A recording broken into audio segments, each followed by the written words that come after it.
Okie doke, folks. Welcome back to Notes from the Underground, where we take a microscope to some of Christianity's thornier topics and people. I am your host, Tiziana Mom So Hard Severse. How you momming so hard?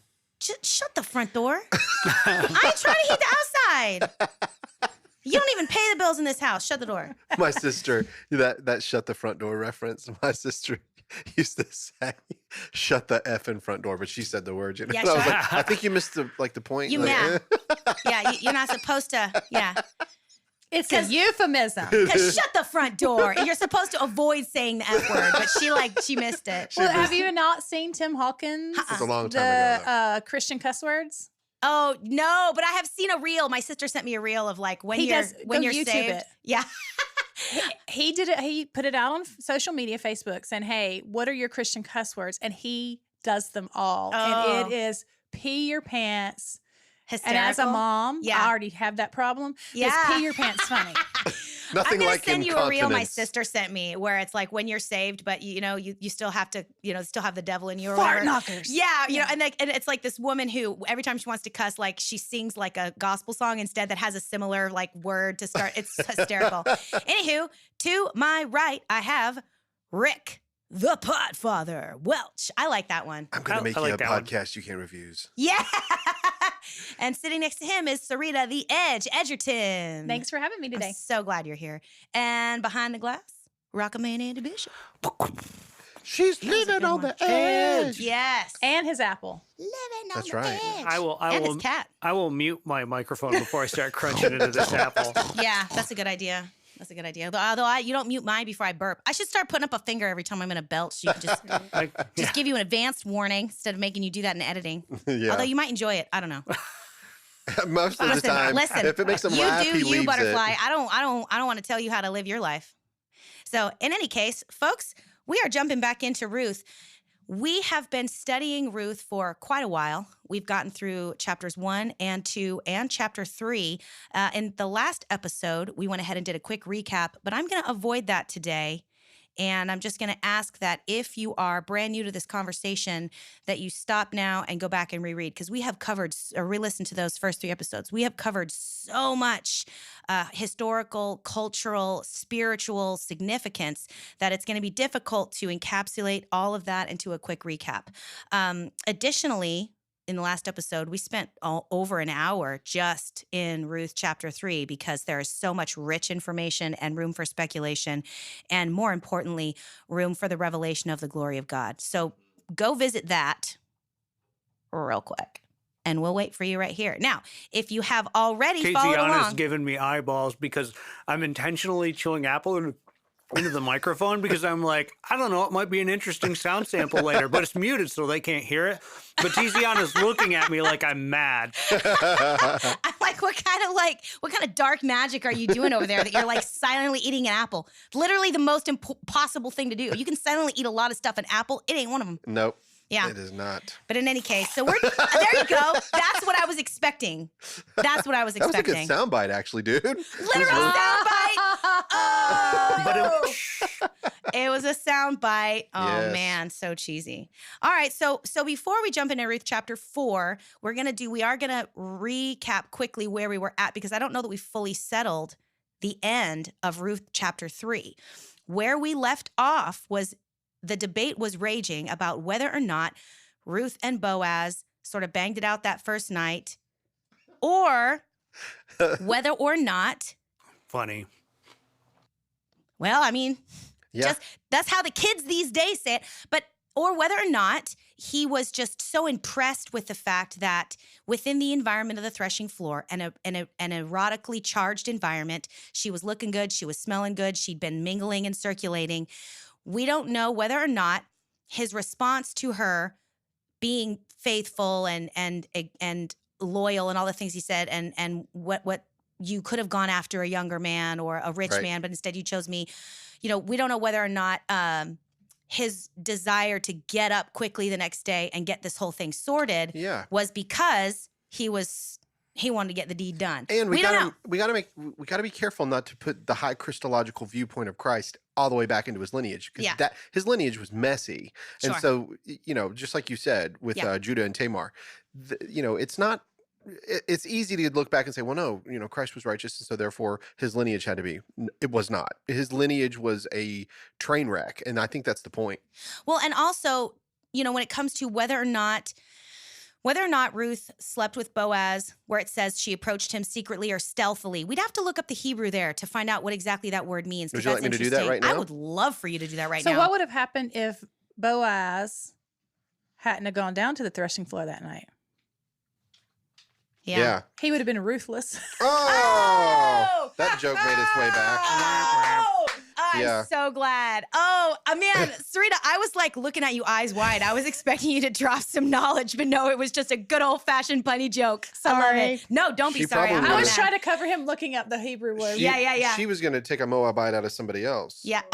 She would have taken a Moabite out of somebody See, else. these play on words are just awful, aren't they? Are they? I don't know. I don't know. I'm I'm not just mad. looking for this word, and I have to get my Strong's concordance Well, out let's here. continue to set the stage a little go bit right because ahead. really it's like what we're trying to figure out because some of the, again, we look at what are the arguments because we don't know, right? The argument being maybe she did sleep with him that first night. The argument being that she didn't.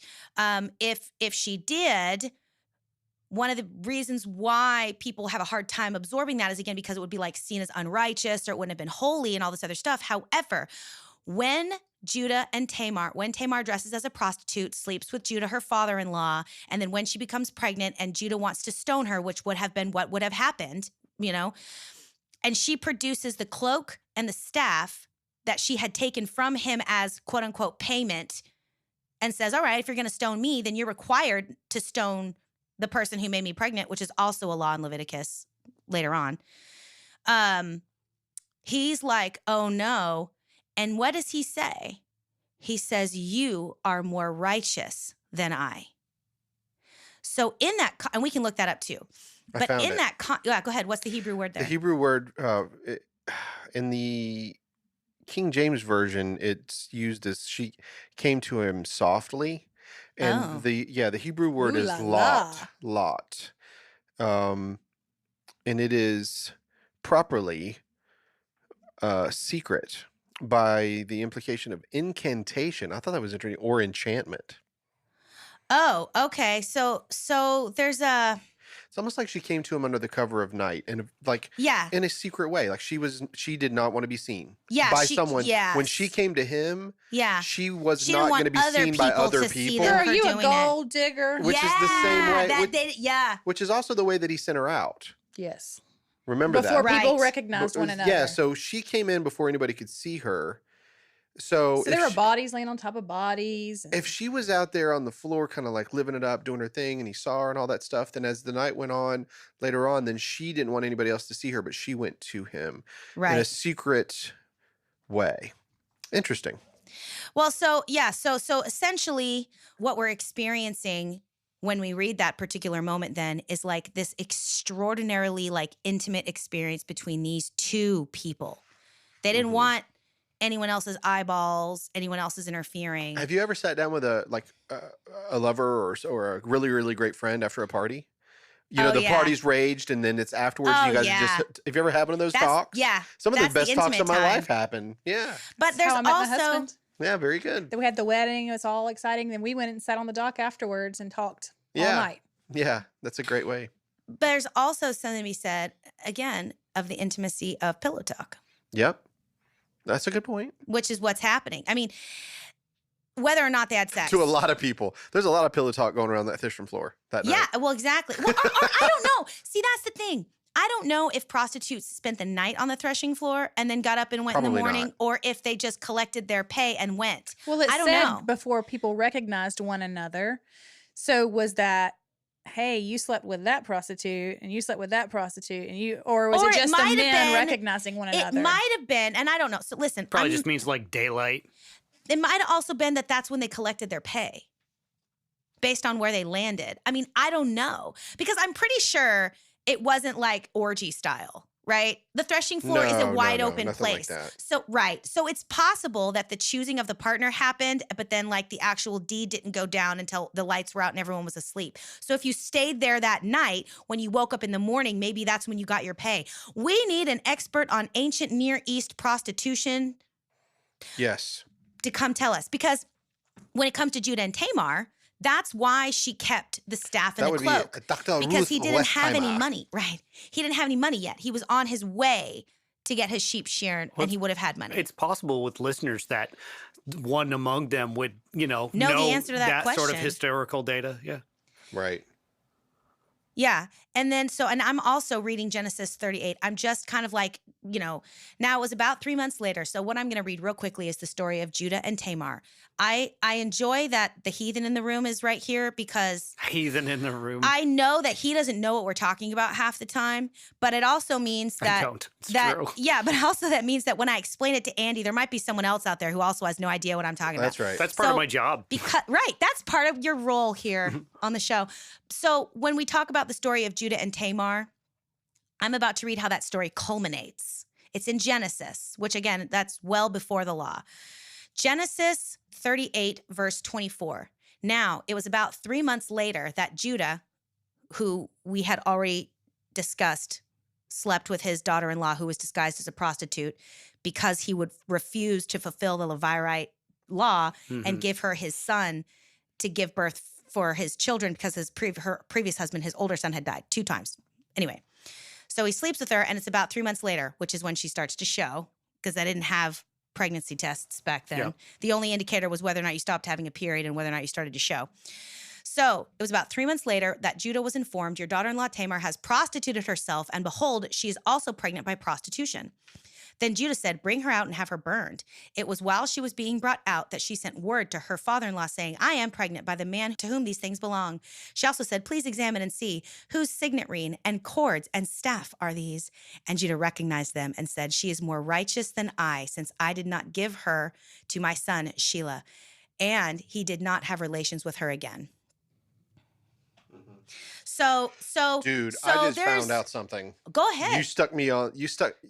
You made the Rick's on mistake yeah. of giving me the Strong's Concordance. Oh, do it. Are you going to get into the uncovering of the feet and what that means? That's what I was talking about in the last episode. I was super. Do you know what it is? Yeah. Well, I know that there are lots of speculations, some of them being it was uncovering his penis. Listen, there was a joke that we did on the interlude, okay? Uh-huh. The interlude, we talked about how it said that whenever Zipporah circumcised her son and she took the flesh and threw it at Moses' feet. Remember that? Uh-huh. And then I had said that the Bible actually said, or his genitals, and we went back and forth on that. Yeah. Like, Yeah. Billy was like, which one stinks worse, And, but the uncovering of his feet in their culture is actually, it's something that they would say, like, if they were going to pee. They didn't have pants and stuff or toilets. Like, they were Yeah. out uncovering their feet, like moving away things from their feet. But it's also exposing their genitals. Yeah. That is literally what it says. So she is like, Yeah. like he woke up like, whoa, what's up with this? So it's Around where all his workers would so have it's been kind too. of a euphemism. It is. So again, Sorry if I stole your thunder, No, but I I just said- happened to cross it. I literally said that in the last episode. Yeah. I said it quietly and not like I didn't make a you big said deal it. out of it because It's just interesting to have, because some people don't think that. Some people do, some people don't. And I didn't feel because I have not done quite enough research for the people that don't think that is. I also, because for me, uncovering, when in Noah, when his son uncovers his nakedness and then calls his brothers in to see him, that also for many people is a euphemism. They think that there's some people that the suggestion is he R-worded his dad when he was passed out drunk as Right. as a show of power, authority, and domination, Wow. which is wow. I've never Now- heard that, so that's a new one. when June comes around and it's Pride Month. I will focus my notes on the underground on homosexuality in the Bible. And we'll start from the beginning and we'll do a deep dive and a deep study on times and places. And we'll talk about it in terms of its cultural context. Because prior to the modern age, homosexuality in the Bible never. It was never about loving relation. It was always about power, control, and domination. Always. There was no conceptualization for it, even in Greek society. And again, people will argue with me that are Greek scholars, and that's totally fine. The homosexual sex happening within Greek culture was predatory, and it was not about love. And in cultures where sex with men was kind of seen as this sort of power and dominance thing, it created a lot of trauma, and it denigrated the status of women So when you see in ancient Greece, when you see the men, like the David is all naked, but like the Venus is clothed or whatever, it's not because they wanted to be modest towards Greek women. It was because they didn't think a Greek woman's body was beautiful enough to be depicted naked.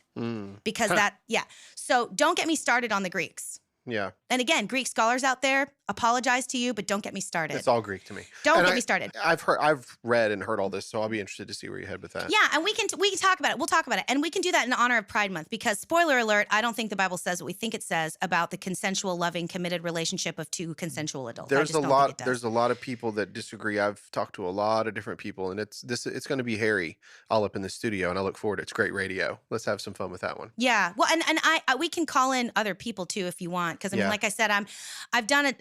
My study on this isn't just based in Bible. It's also based in. I took a class, but it's like also based in like a study of like, but it's also like a study of Greek culture and how Greek culture became one of the largest influential movements of the ancient times. I mean, in the Western world. Oh yeah. I mean, it's as the only parallel we can think of is how American culture has become this sort of standard all over the world that people are emulating it and following after it and everything. It was like that in ancient times. And so you can't untangle the two. Yeah. Like when you're reading about ancient times, you have to also understand that Greek culture played such a significant and prominent role in everybody's lives that you almost have to kind of also untangle Greek culture in order to understand what's going on. And I have a lot of thoughts and feelings about that. Yeah, I mean, that sounds good. And I got to be honest with you, that's one of the things Derek Lambert does. He breaks it down, son. He gets way back into the Greek and those influences on Palestine in the early days. And it's fascinating. It's fascinating. It really is. Yeah. But back to our story. So it is possible, and there are some people that believe when Ruth uncovers his feet that it's a euphemism for she uncovered his bits and was like, yo, let's get down, right? Like basically it was saying, I want to marry you. But it was, so it puts him in a compromising position. It puts him in a compromising position. He either needs to deny her in that moment or, and that was Ruth's goal Naomi's goal all along. Naomi's goal from the very beginning of this entire enterprise in chapter 3 was to secure Ruth's future, secure her husband, and proceed with the process of redeeming Naomi's land, which obviously would have gone to to Ruth's firstborn. So in essence, Naomi's redeeming the land for herself, but she's also redeeming it for Ruth. That's right. Because Ruth's the one whose son is going to work the land. Ruth's the one whose son is going to own the land. Ruth's the one whose son is going to benefit in Naomi's lineage. Yeah. But, so there's again, back to faithfulness. As Ruth has enacted this extraordinary act of faithfulness, chesed, to Naomi by going home with her, doing the hard work of gleaning so that Naomi doesn't have to experience the shame. Here, Naomi now is going out of her way to redeem something that belonged to her, but so that it will benefit Ruth. Yeah. Yeah. So when we ended that story, Naomi had said to Ruth, let's go and see what the man does, because he will not rest until this matter is settled. Because unfortunately I don't know I don't think Naomi knew there was a nearer. I don't know if Naomi knew that that's what was going on. Because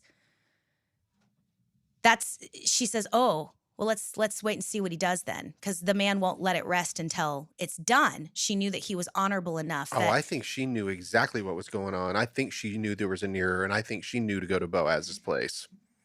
I think she's smart. I think Naomi is a beautiful mind. Yeah. And again, the only reason why I think that maybe they did have sex and maybe Boaz didn't realize it was her until he woke up later, or I don't know. However it worked out, because it's dark on the threshing floor after that. That's why he's like, feeling about in the dark, like, what is going on? Who is this? Who are you? He doesn't know because he can't see.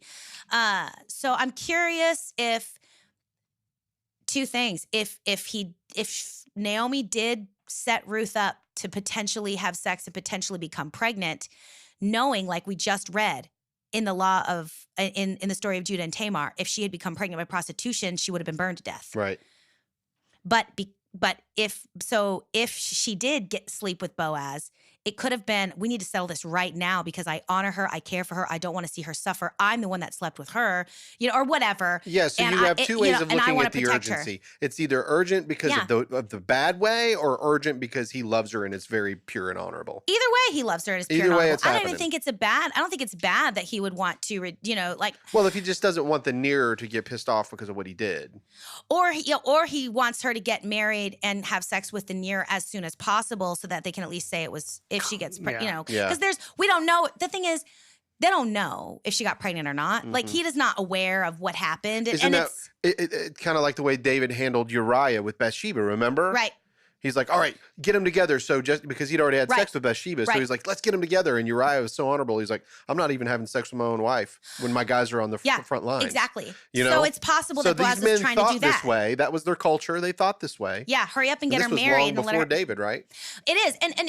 And just in terms Not too of long, prostitution is like one of the oldest professions in the world, right? Mm-hmm. Sheepskin condoms have been around since as long as there's been then they recently find out like an older one. It was a couple, I say recently, it's probably in the last 5 years or something. But so it's also possible that Naomi and Ruth had carried contraception with her, a prophylactic. I was wondering about that because, like, as dangerous as prostitution is under any circumstances, or as taxing maybe, can you imagine a world with no contraception? Yeah. Mm-hmm. Yeah, but they knew how to not get pregnant. They knew to spill their seed on the ground. They knew to wear condoms. They knew, they knew. The Catholics can imagine a world. Yeah, they knew how to do all of that. The Catholics can do that. They can imagine a world that Mm-hmm. doesn't have contraception. Right? That's all they're doing. Because they're imagining it. You're imagining it. But even in modern times, condoms are only like, 99.9% effective against pregnancy when used correctly. So I'm sure that in ancient times, there were plenty of pregnancies that happened, even though they were using these like sheepskin prophylactics. Sure. And there's also home remedies for adiosing and unwanted pregnancy that women knew about. Royalty, probably not that people had necessarily, been but doing. that's the Just to kind of like force a period, at some point. So, but I mean, I guess what I mean to say, and what I would like to take away from this conversation is, whether or not they slept together or whether or not they didn't sleep together, either way, God's still in the story and it's still righteous. Either way, it doesn't matter to me one way or the other. I don't have a strong attachment to one version or the other. My challenge is when people have a strong attachment to them not sleeping together because that's the righteous version.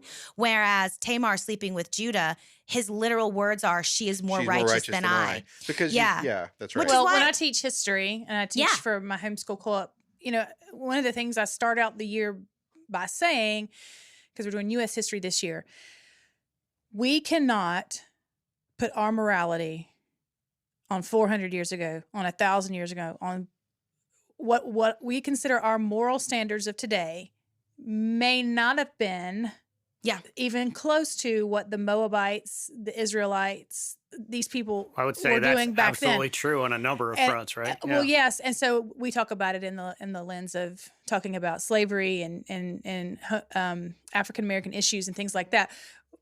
We can't put our morality, modern day morality, on how many ever years ago, and I can't put my morality on Andy, and Andy can't put his morality. He can't judge me through his lens of morality, and I can't judge him through my lens of morality. Right. And we just have to be careful when we're speaking to one another and when we're speaking about history and we're speaking about Bible, that we're not putting 21st century American standards on people who did not have the same standards. Yeah. Culture. Things were different. Things looked different. Things smelled different. Everything, people were different. And so we just have to, a lot of us come from very puritanical backgrounds, with our sense of morality. And like Andy was saying about the ideas of sex, and even those are very puritanical, very, Mayflower compact kind of things. But even that wasn't the whole story for them. And that's not the whole story for us. I mean, we can say we have all these puritanical views, but look at our culture, look at our society. It is not. Yeah, sure. But we have to be very careful not to we can't help but look at this through the lens of the way we believe and the way we think. But we have to kind of look at it was, what was she doing? What was she thinking? What was he thinking? What was Naomi thinking? What was culturally relevant for them? What was relevant for them? Yeah. And then bind all of that up and say, what is the proverbial point? That what and is then the what is And proverbial why did point? it make it into the Bible? and then why does God speak to so many people through these 4 chapters? 4 chapters. We did this with Esther. Why? Yeah. When he's not even mentioned, we talked about this. If you haven't listened to Esther, go back and listen to that series as well. Why is it so important that it was included in the canon? So what does God want me to glean from this for myself, for my family, for my culture? Yeah. Because Yeah. you can thrive and be redeemed despite the culture. Yeah. That's what this is about. Yeah. We can thrive. We can know God. We can be at peace with God despite the culture. Which is exactly what she was saying earlier. I don't know if you felt that tinge, the Christian tinge, when she started talking about homosexuality. How hard is it for us who were, been around this culture for so long, and how hard it is to believe we know certain scriptures and we've been told them. And when she says, well, I don't believe it's to be understood that way. There's an uncomfortable feeling when you start sort of branching outside of that puritanical look at it. Maybe, so if nothing can separate you from the love of God, can homosexuality? Yes, it can, because it's an abomination. I understand where you're going from, but it's not about the act. It's about the human being. That's what we're talking about here. So it gets interesting. It's the same thing we were discussing about abortion earlier. Yeah. I mean, abortion cannot separate us from it's the same. Sin is sin. Yes. Sin is missing the mark. And whether that sin is telling a little white lie to your teacher about your homework or abortion. It is killing. I mean, it is. It is. Or Thou shalt not murder. If you get right down to it, in my opinion and in my studies, homosexuality is a stand-in word for sex that is wrapped up in power and control and desire that does not treat the other person as a living human being. How many times have I done that with a straight guy? I don't know. What? Like I was going to guess. Well, I'm okay. going to say 2. Just to be fair, not very many. I was gonna say. To be clear. I was gonna but say. what I'm saying is, that might need elaboration. It's just as. Let me be clear, ladies and gentlemen. Listen, bro, 76th time, and everyone else. I'm still gonna try. But what I'm saying is that the conversation is when you're having sex outside of a loving, consensual, committed experience where 2 people are being respectful of the magical power that exists within that particular union. That is graced by God. And I've done that. So I guess I'm just as guilty as a homosexual person, quote unquote, if that's the read we're going to take on it. We're all guilty. We're all guilty Yeah. for all kinds of reasons. Yeah. That's not what, justification by faith isn't because we act good and we're better at acting better than others. That's not what it's about. It's always been about Yeah. the love of God and what Christ did for us. No matter what you continue it. to deal with throughout the course of your life. Yeah. I'm a terrible gossip. I'll just say that out loud. Yeah. You I gossip love on me yourself, some bro. tea. Like if someone's got something to tell me about somebody else, I'm like what's Olivia Dukakis's character in If you ain't Steel got nothing Magnolias? nice to say, come sit right next to me. Yes. I do. So it's like no. It's my So that favorite means movie that's of all something. My husband My had niece's never name is seen Shelby. it, and we watched it together, and he absolutely loved it. My Yeah. husband is a delight. Really, he's quite adorable. But anyway, he is. loved that movie. But the point being, I'm going to struggle with that for the rest of my life, probably. That's not a demon I'm going to slay until the day I don't have a mouth, or a pair of ears to hear the tea, But the fact that it's an ongoing issue for me, even as it's ongoing, doesn't separate me from the love of Christ. Mhm. And it doesn't separate me from being a person who is working out my issues in real time. So when I know a person who is working out their sexual issues in real time, maybe they have a problem with, pornography, maybe they have a problem with, casual sex, maybe they have a problem with a certain dynamic that's not fully consensual, or is unacceptable. Maybe they have a dynamic. Yeah. Yeah, I'm not going to go there. But like, or maybe they have a thing with like casual sex that whatever. I don't care. The fact of the matter is, even it's possible for that person to be saved and continuing to work out that trauma and continuing to be redeemed from that issue. So it's important as believers, we like to think of our righteousness being, because we say from glory to glory, like a ladder. And you don't get to defeat this until you don't get to climb to rung number 62 until you've beat rung number 42. And 42 is gossip, or 42. Yeah. Rung 42 is life's not a neat progression of events in that way. Yeah, it's not. And it's I've mess. met plenty of people that have a problem with their sexuality, but have absolutely zero problems with not gossiping. That doesn't mean that they're better than me or I'm better than them. It's all the same. The purity culture that we grew up in the 90s here in America really did a number in our brains, because the reality is the Bible never teaches that you have to be perfect. It never did. Jesus said, "Be therefore perfect as your Father in heaven is perfect." When you read that, you think, oh my goodness, how is that attainable? That's because he was. You're never going to attain it on your own. And as soon as you think you've got it, get ready for the storm, pal, because there's a storm a-coming. That's a that's going to knock you concordance down and issue show too, you. because the true translation of that word is merciful. Yeah, well, it's not even better. perfect. It's just be merciful Oh, as your really? heavenly Father is. Well, Google it. Like, let's get into the Do your real own- Hebrew. We do haven't your even got into But Ruth there 4 are- yet. We're not even in Ruth we 4. should probably steer this boat. Oh my gosh, my poor mother-in-law's at home with my infant. Like, hopefully she's okay. She hasn't texted me. I got a meme from Sarita on this. 45 minutes in. Now let's get to the study. That's what we just did. That's how it works in It's podcasts. literally been 45 minutes. Okay, so why don't we? So we've decided that we don't know whether or not Ruth and Boaz slept together that first night, but we also don't care, right? That's what we've decided. So let's go ahead and read all of chapter 4, because we might as well, or at least let's see. Let's get up to.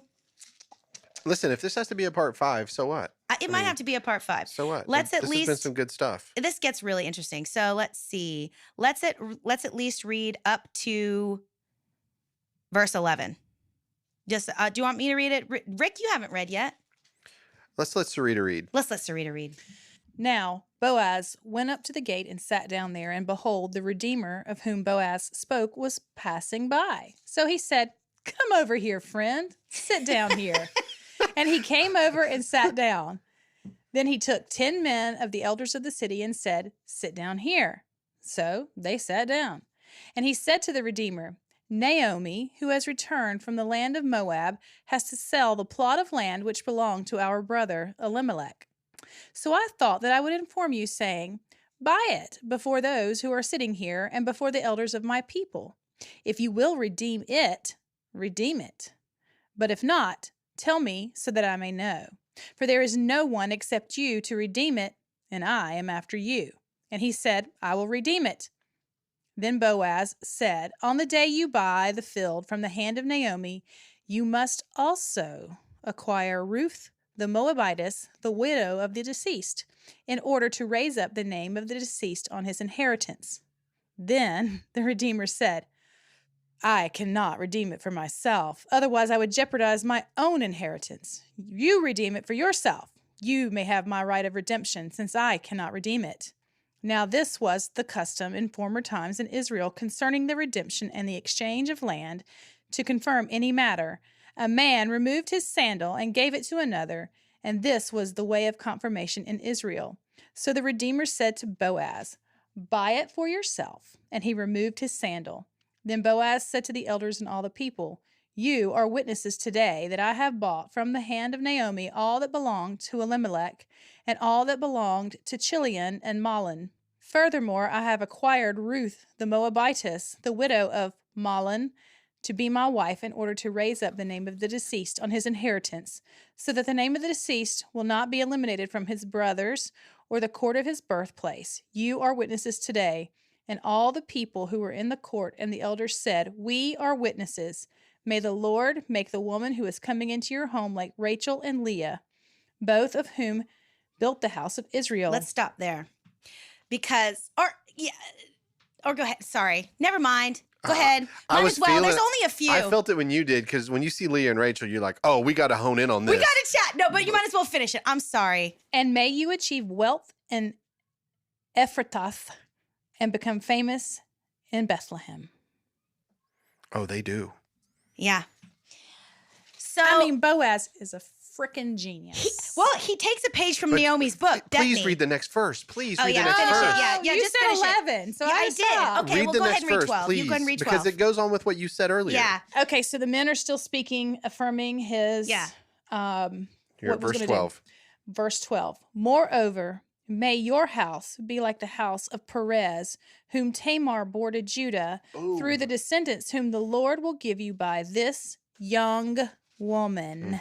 Mhm. It gives us an insight to how old she actually was. That's it. So first of all, remember in episode 1 how I was saying there are different and varying beliefs about who wrote the book and why and when. Yeah. And was it a recorded genealogy, like an actual recorded story that was written in a post-exilic world where they were trying to retain their cultural history and identity, or was it written during the reign of King David in order to prop up his reign and make an excuse for him usurping Saul as the king?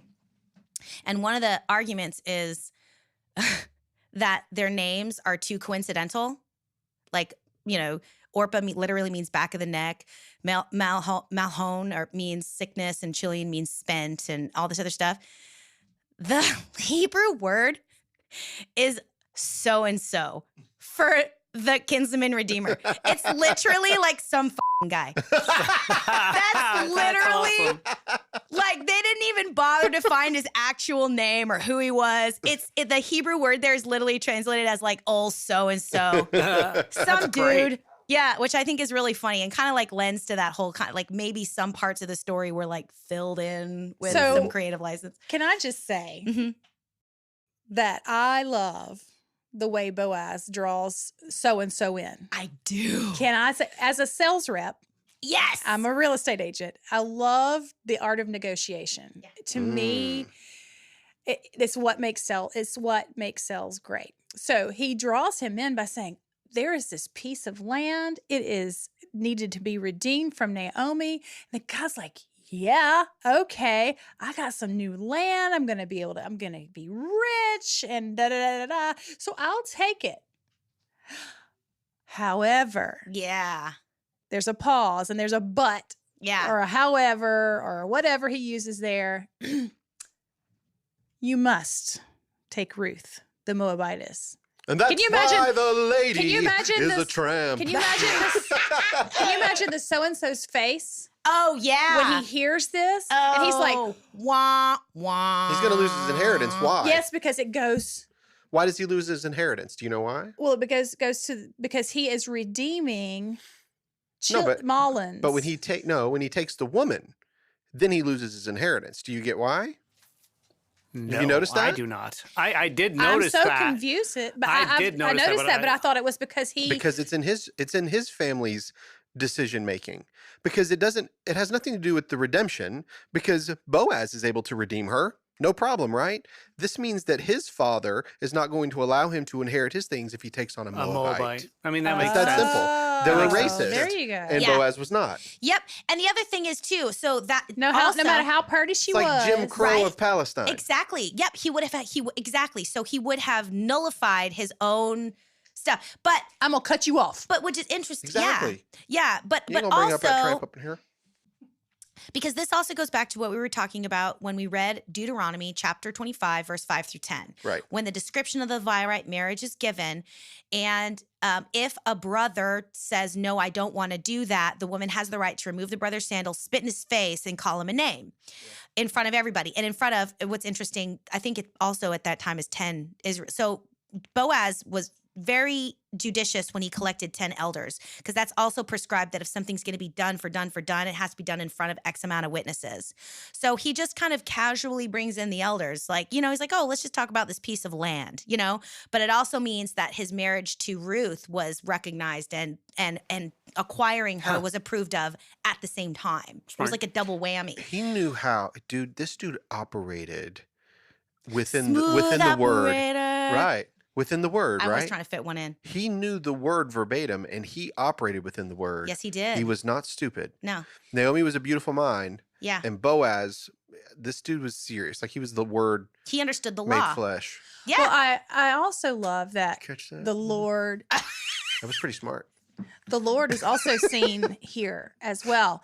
He goes to the gate and the guy just happens to pass by. Come here, friend. Have a seat. And the guy's like, do I know That's why we you? laughed. Do I know you? We knew his plot. We Do knew I that's why know we you? laughed at him. Have I met you before? I mean, we don't know if they've ever had any. He calls him friend, but that could just be, hey, fella, how you doing? Come over here. I need to talk to you for a sec. I mean, we don't know if they know one another. I mean, it's a small place. It's Well, not and I think Bethlehem's the not fact that- giant, but it's big. I He mean, knew who he was. Boaz knew who he was for sure. 'Cause You he know, already knew. a He told guy, him. no.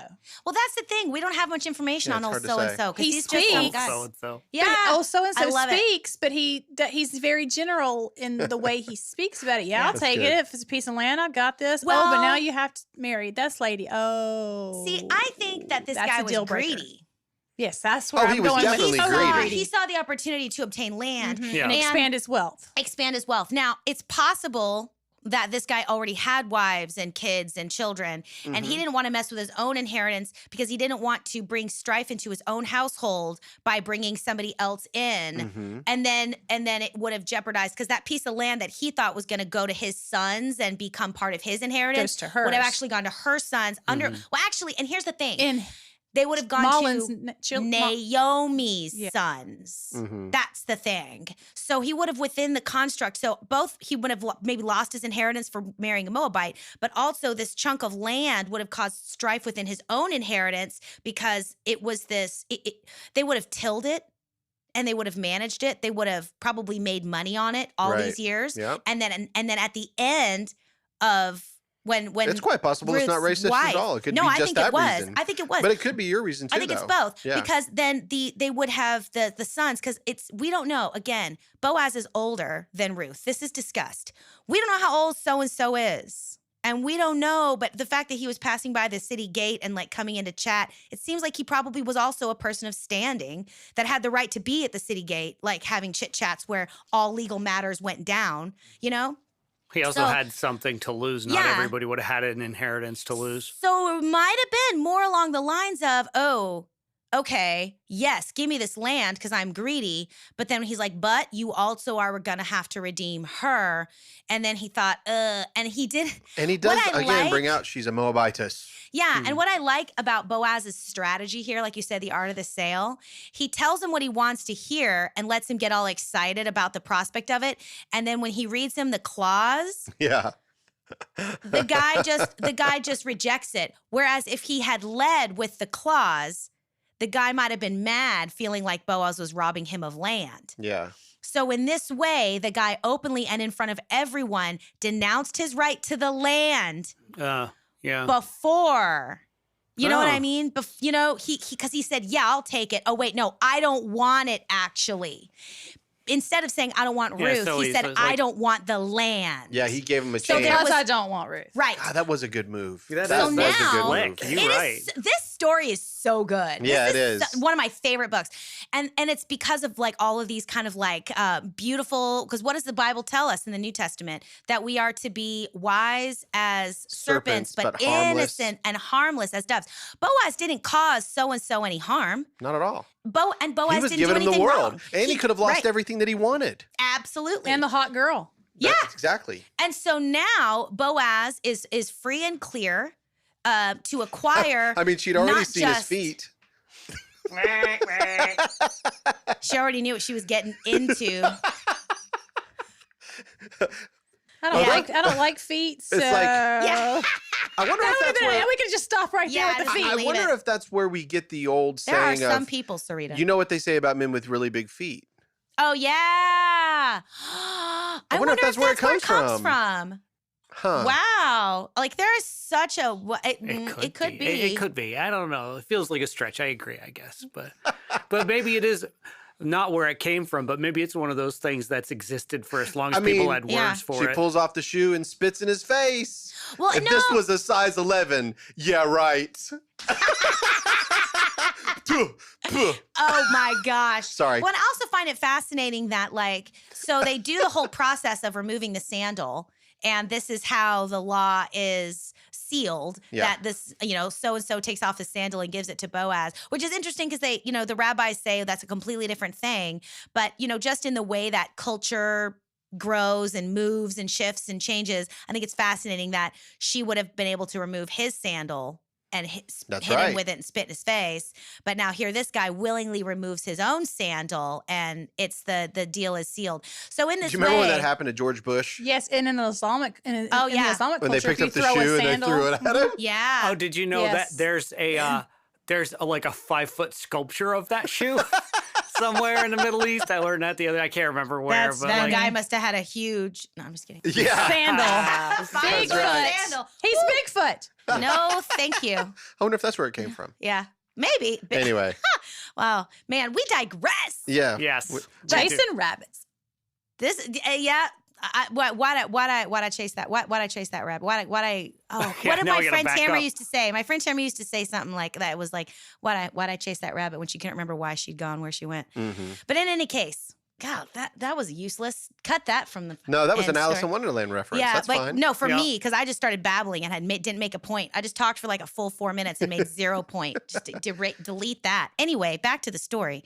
So what Boaz does is this brilliant mirror of, honestly, what Naomi did, which is use a careful construction of order of events to enact the most benevolent good for everyone involved. Because old so-and-so now gets to walk away from that situation without feeling any bitterness or without feeling any whatever. And Ruth gets to walk away from her experience on the threshing floor, a wife, redeemed, not humiliated, right? Everybody gets to walk away from that situation feeling empowered and feeling good about their choices and still being respected in their own eyes and in the eyes of their fellow neighbors, because I mean, again, back to if you refuse to perform the Levirate, duty, that's you could be humiliated. Yeah. And so this man was able to navigate that situation without being sullied or humiliated. Although some rabbis suggest that's why his name is so-and-so, because it's supposed to be sort of like in Deuteronomy again, if the brother refuses it, then from that day forward, his house is the house whose sandal has been removed or whatever. Yeah. Some rabbis suggest that that's why it's so-and-so. I just think his name was irrelevant. Like he's just some guy. An NPC. He's some dude. Yeah. Mm-hmm. So, but anyhow. NPC. All right. That's what my kids will call it, NPC. Yeah, non-player character. Yeah. Yeah, exactly. Well, let's finish out then the story, because I think, and I do find it fascinating that, the Lord will give you by this young woman, the children of the Lord will give you by this young woman, and may your house be like the house of Perez, whom Tamar bore to Judah. And you'd been talking about them. And that's the joke. It like, is. Do they know? Do they even know what went down on the threshing floor just a mere one chapter prior? No. No, they don't. But it's still, it's not even a full chapter, really, I don't think. It's like within the same context.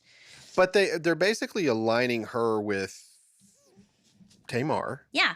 They're drawing, which is, again, a woman who dressed up like a prostitute and had sex with her father-in-law and then was called righteous. That's right. So be kind and be judgment-free on the people in your life, because this woman dressed up as a prostitute, slept with her father-in-law, and was called righteous. All right, I'll just finish, because now we end the story with the genealogy of David. But there's some interesting points in here. So starting with chapter 4, verse 13. So Boaz took Ruth, and she became his wife. When they came together, the Lord made her conceive, and she bore a son.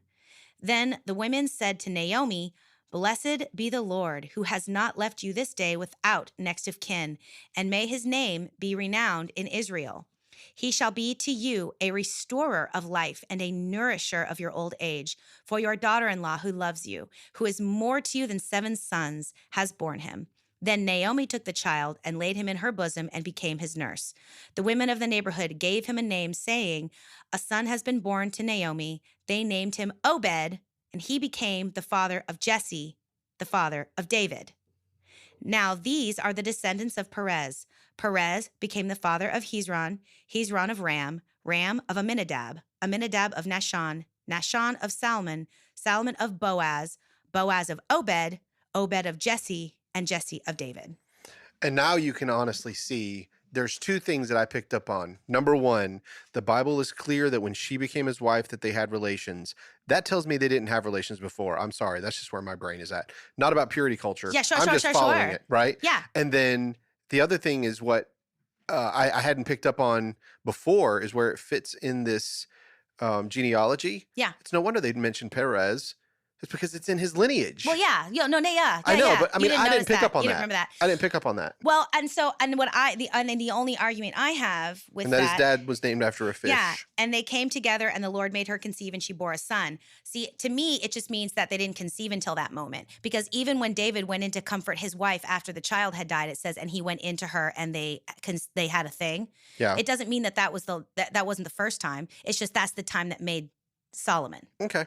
So it's also possible Yeah, it's not that it's just that in that like that she wasn't actually pregnant if they did do it on the threshing floor. It wasn't until after the covenant was made that the child was born. I'm just a word nerd. Like I like Absolutely. You know what I mean? Like I'm digging in. Like if he really wanted us to know, he would have told us about relations. That's how I'm thinking the writers looking at it. And he knew her. I mean, how many times we hear that? And he knew her. And Right. Yeah. Knew Right. her. Yeah. But it's okay. But at It's the either same way. time, what happened on that threshing floor was kind of between Stays the on two the of them. threshing floor, Like you said. like you said. We don't know what happened. And it's also possible, again, that the original readers of this story wouldn't have needed to be told explicitly. They would have just picked up what was being laid down. It's just that we're so far removed from when that would have happened. What was being that we laid don't- down, huh? Listen, they would have picked it up. But here's the thing, like, we don't know if there are lots of times where certain things are done and said especially in law, where for us, we're like, what? But they didn't need an explanation because it was current in their culture. So it's also possible. And again, like I said, I don't have a strong attachment one way or the other to whether or not they did or didn't. What I have a strong attachment to is this idea that either way, God was doing what God did. And there's no reason to say they didn't do it in order to preserve a puritanical approach to biblical history. If your goal is to preserve a puritanical approach to Christian history, then I might ask that we interrogate that. But if you're just saying, I don't know, maybe they didn't, whatever. I don't care. If she uncovered his penis, if uncovering his feet was a use of uncovering his penis, I have a really hard time believing that a grown man who is an adult, who probably wasn't a virgin, who had a woman come to him smelling good and looking good in the middle of the night and literally puts her hand on his bits. He's like, well, now hold on a second.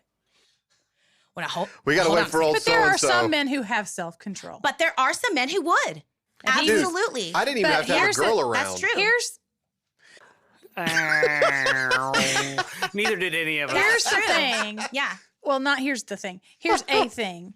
There are activities that go on in prostitution that are not intercourse. Oh yeah. There could be True. things she could have uncovered the bits and pieces, the twigs and berries, if you will, and other things happened, but not that. That's true. That's not wrong. No, that's not absolutely wrong. Man, we can all be right. I'm just saying. And it's really. They could have fooled me- around, is what you're saying. They could have fooled around, but they to could have me, just it's avoided not- sex. That whatever happened is not important Yeah. to the outcome of the story. Right, it doesn't change the Yeah. story. Sure. Whether she was, whether she wasn't, whether he was, whether he did, whether he didn't, whatever that is, what this picture is a picture of is A redeemer.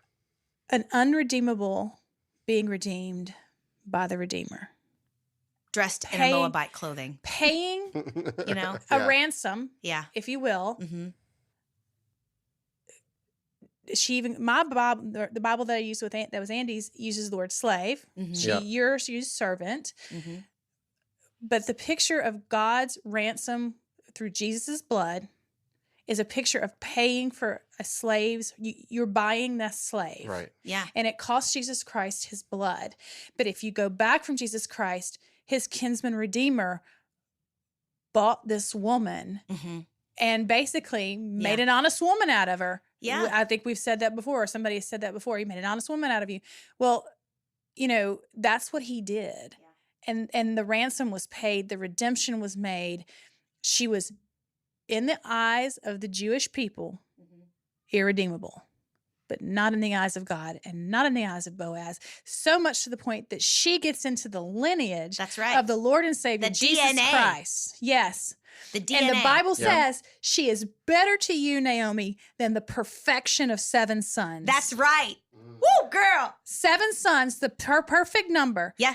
This one Moabitess Daughter-in-law. daughter-in-law Yeah. is better to you than if you had 7 perfect boys. That's right. Hallelujah.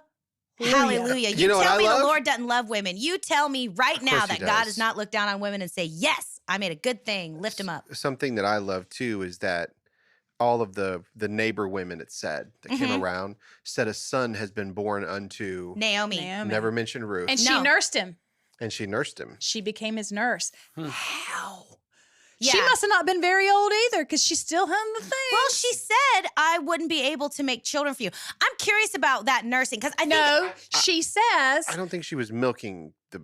I don't think that But was. anytime that the Bible uses the word nurse, like with Moses. That was his mother though, and she just had the baby. But that's the same with. but that's the English translation. True. We might want to let that's a perfect Okay. example of because I think that essentially she took care of him. She was his nanny. Technically- became her technically, son. Men could be pacifiers, technically. and men have been in other cultures. Yeah, that is not an uncommon. That's why we have nipples. Right. It is not uncommon in a it's lot of nothing to do with indigenous science, cultures it's just if the because we're mom's not around for the father to, if you don't have a Walmart nearby, which is 2/3 of the world, right? Yeah. Then if you need to put something in a crying baby's mouth, it's not at all uncommon for And fathers to do now that. it is in America, it's uncommon, but everywhere else in the world, they got to do what they got to That's do, just man. because we're weird about gender politics. We are weird about everything. Yeah, we're weird about a Weird lot of about stuff. There's stuff. absolutely nothing But wrong we're the best. with Eagles. a father dry nursing its child if that brings comfort. Absolutely nothing. It's especially Eagles 'cause with moms come around. explosives. Eagles. Yeah. That sounds like a good But- band name. But yeah. I do like that she took this kid and basically is going to raise this kid Yeah, that's around. as her own. Yeah. And just it's because- it's just amazing to me. Yeah. That's what's fascinating too, because like the idea of the Levirate marriage was so that the name wouldn't be blotted out. So the sister, or the brother took a woman and had a nephew. That's really close. Yeah. This is Naomi's daughter-in-law who has been redeeming from this random extra person way over here. Like it's the amount of hoops that had to be jumped through and the distance from actual relation that occurred for Naomi to be given this son who the women in the community name, right? Yeah. Ruth doesn't even name her own son, which in some circles, in some reads of the Bible is also affirmation of the sort of racist ideology and like we don't even want her to name the kid because we don't even want the child. We don't want this child to have any Moabite identity. So we are going to remove him from that identity as much as possible by not even allowing this Moabite woman to name him. I don't go that far. I feel like that's like from the Women's Commentary Bible. So that's like a little far for me, but I can appreciate that if you are of Moabite identity and you read that story, you might have some feels. But if you fast forward to the New Testament, when Jesus says, whatever you do to the least of these, you do also unto me. That's right. Ruth was essentially a foreigner, outcast, poor, Husbandless, childless, worthless. Absolutely. She was the definition of the least of these. Yeah. And God saw fit to see her. Yeah. And this gets me Yeah. because I have been that woman. I have been the woman who's been forgotten, who's been lied to, who's been hurt. And Jesus saw me and sent me a husband who is my kinsman redeemer. He's not really related to me, but I hope not. He brought me. He We brought are in me. the South. I'm adopted. I'm just kidding. I'm I know, adopted. I'm It's just possible. teasing. But he brought me. Possible. He brought me to the Lord, who is my Yeah. redeemer. Yeah. He introduced me to this Jesus who redeemed me and said, "Listen, I'm going to pick you up out of this dirt and filth and grime, and I'm going to clean you up." And I'm going to wash you in my blood, and you are going to be as white as snow. And I see you because I had not been seen. I couldn't even see myself. I was so broken. This woman was broken to the point that she would maybe prostitute herself.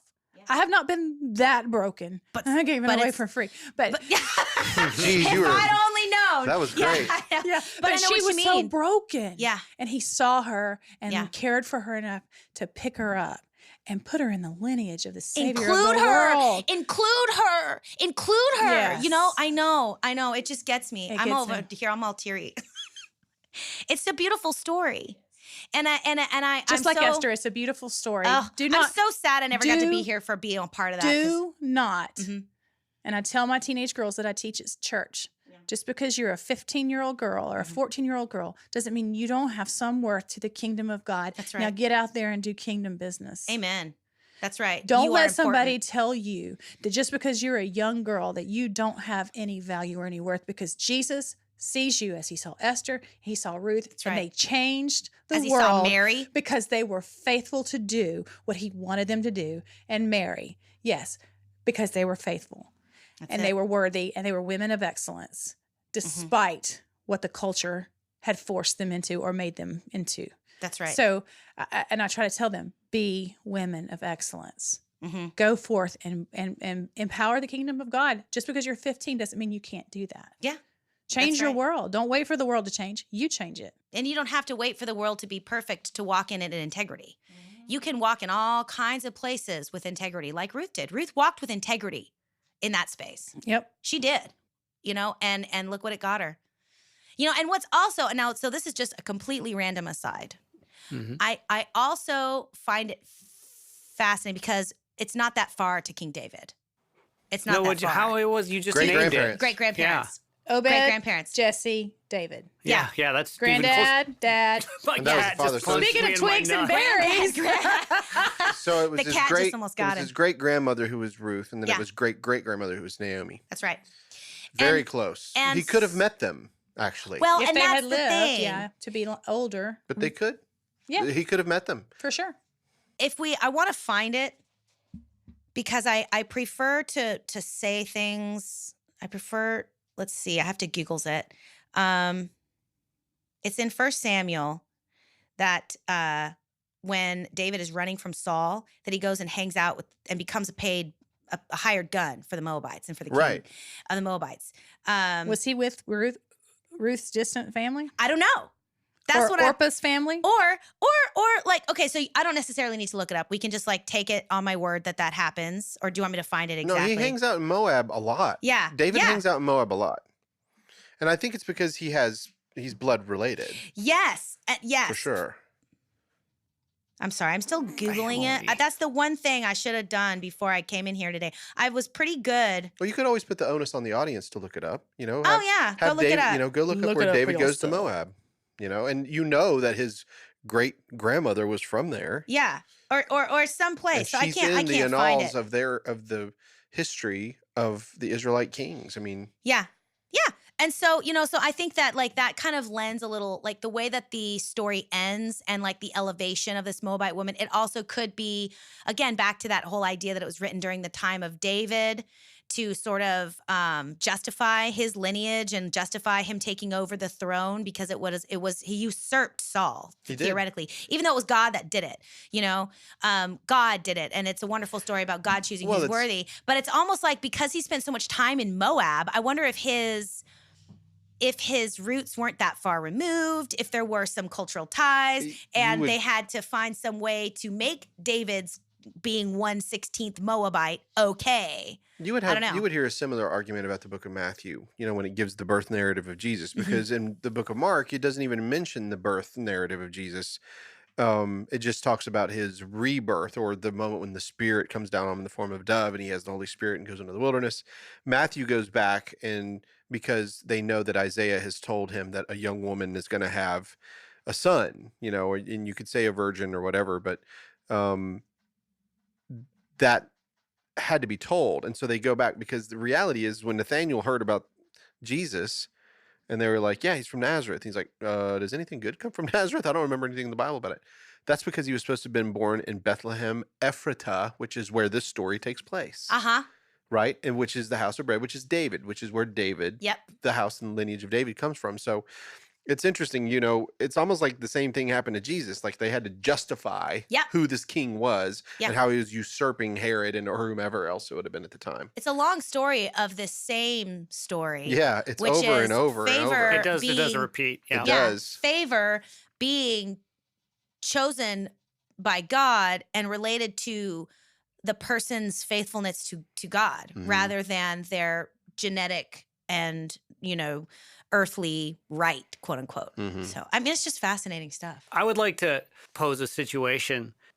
So the threshing floor thing with the prostitutes, can you imagine? So Billy owns a sawmill. Sorry, Billy, I'm going to drag you into this. Can you imagine if there was a particular time of the year when all the logs came in, they all worked like crazy and then just stayed there all night and then got up and worked the next day? But you knew that everybody knew, literally everybody knew that prostitutes would just go there because they would know that the men would be there. With money. And you knew. Yeah. You knew, your neighbor knew, their neighbor knew, everybody knew. Yep. And they would sleep there and they would work their asses off and there would be prostitutes there every night. And it was just common knowledge. Yeah. That's a different world. It is. Yeah.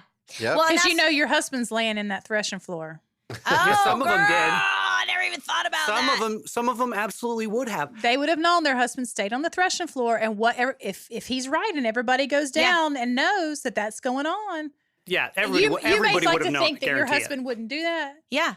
Judah was Some married of when he them slept with wouldn't, Tamar. But hey, some of them would. Yeah. Judah was married and had a wife when he slept with Tamar. Yeah. Right? Yes. So it's like, I don't think, Well, no, his wife was dead. was she? Yeah, he I was a can't widower. remember. Oh, he was? Is that why he didn't want to get, I can't remember that part. Yeah, his wife was already dead. Oh, okay. Well, never mind then. Skip it. Who knows? I mean, Who knows? And Dude, you know, the other, Solomon Mhm. slept with 1,000 women that we know of that are recorded, which were the concubines and the wives. That's 1,000. That's the son of David. that's crazy. 1,000 women. Although That's more. That's more than Wilt Chamberlain. I was that Kinda. name went through my mind. Yeah, but I mean, Who? Wilt Chamberlain. He's a basketball player. Oh, from Who the has had- 70s. infamous Infamous for for just like, yeah. sleeping with anything that moves. Yeah, six Oh. six women at the same time at night. You know, that's just after a ball game. Oh, okay. Yeah, Gotcha. he's a what do they call it? Lothario. Isn't that what they say that? Well, I don't know that one yet. Oh, we got to look that word up and teach our audience. Isn't Oh, it do Lothario? I have no idea. Yeah. Anyway, I also don't that know would what be you're a talking about. Shakespearean. I also don't know what you're reference. talking you about. think? Lothario? Is that Shakespearean? Yes. Well, let's see. Lothario. I think I have that random knowledge floating around in my brain. Lothario meaning is a man who behaves selfishly and irresponsibly in his sexual relationships with women. That's a good word. I know the word. Let's see how That's Google a good word. responds. I like that word. Lothario. It was more of a low. Let's see. Lothario. I don't get it. Look, Lothario. our vocab lesson for the day. Yeah, I hope you learned. That's So a- now that's we an go. interesting word. that was pretty. I can't believe. You know where I got it from? I got it from a movie, of course. So it says right here, mid 18th century, from a character in Rose Fair Penitent, 1703. The name had earlier been used in Spanish in Don Quixote, 1605 That's to where I know it 1615 by from. Cervantes. Don Quixote. Quixote, because I had to read that in Spanish 501, because that's what I have my degree in. Yeah. Awesome. Cool. That's intense. You had to read that in Spanish? And I had to reenact it. It's like not Wow. a small book, really, is It's it? No. not. I had to read Yeah. it in Spanish, and I had to do a reenactment of one of the scenes. So we fought a windmill. It was great. I have this Oh my really gosh. nice. Sorry, I have this really nice leather-bound copy of that book, and I've never read it. I've never read it either. The best I've done is read some of Gabriel Garcia Marquez's short stories in Spanish, but I can't imagine reading Don Quixote in Spanish. I only got Spanish 3. Awesome. I got to Anyhow. Spanish 502. That's a phenomenal. I wish you would teach me better Spanish. And so do my kids. I just have to say, what a great study you did. Thank This you is so much. awesome. Oh yeah. Yep. Well, I Wow. mean, it's, Yeah. what a great study I did, but I wouldn't have gotten anywhere if it wasn't for the input of you all as well. This is a conversational podcast. You know? I know, but and you I just, love that. It was I'm awesome. glad. But it enriches the study. I mean, I maybe do the study, but I can't put clothes on it by myself. So I'm grateful that you all came in today, especially you, Sarita. I'm glad that you were able to come in and be a part of this. This was a lot Yeah. of fun. Sorry, I only got in on the second half. I of mean, it. she walked in here and uncovered the feet, man. Don't No, tell her. no, Don't tell her husband. no, though. I did not. Children, I did not do that. No. Yeah. But Well, she's, I folks, love it. I did not take my shoes off yeah, she's Yeah. currently showing Or us her anyone shoes. else's. Yeah. or anyone else. Yeah. Stinky feet. Well, folks, thank you all for hanging out with us and listening. And we'll see you next time on The Burrows of Berea, Notes from the Underground. Bye, Peace y'all. out. Bye.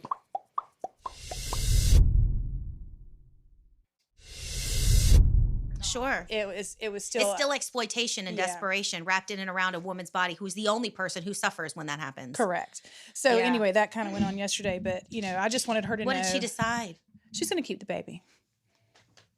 Yeah. Yeah. Oh, that makes me cry. But the ultimate thing was But I was. feel so sad for that baby. What's it being born into? Just shit.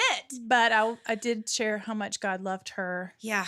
how much God saw her. Yeah. He sees her, Yeah. and ultimately, if that's all they hear before Yeah. they leave, that's important to me. Do you help them access resources too, Yes. like WIC and food stamps and Medicaid, prenatal Spark- care, Spartanburg has vitamins? access for someone like her. Spartanburg has access. Spartanburg Access Help Spartanburg. Yeah. And we give them all the information that they need to get WIC, Medicaid. Yeah. We have a maternity loan closet for Oh, that's maternity wonderful. clothes. Oh, I have a bunch of stuff. Do you want them? Yep. I've been saving them in a bag forever because I don't know where they should go. We have a loan closet, and then for maternity clothes, and we have a loan closet for baby clothes up to 4T. Yeah, like the bear closet that we have here at the Methodist Church. I didn't know about It's that. a baby equipment and resource and apparel room. And what they do is they just collect baby stuff. And if you need it, you call them. And then when you're done with it, you give it back. Yeah, then you get the next size up to 4T, and then once a month we do a diaper wipe formula drive through. So you can roll up in a Bentley. We don't check. Your Yep, your and pay that's how the stubs. bear closet is. Well, if you have a maternity closet, because I've been trying to find like a maternity I do. closet. We do. I'll bring those to you. Yes. Okay. All right. And we're always needing. We have giant stuff, but you're so tiny. So some of these teenage girls that come in that are need of that, but they don't I want to have wear some old lady stuff. giant clothes. I have cute stuff, and I have some stuff that's like this is a nursing dress, but I have some really cute like maternity stuff that's Yeah. pretty and cute. And Yes. some of it's small that I didn't even wear because it was too small for me. Right. So- Well, I'll take that next time we meet then.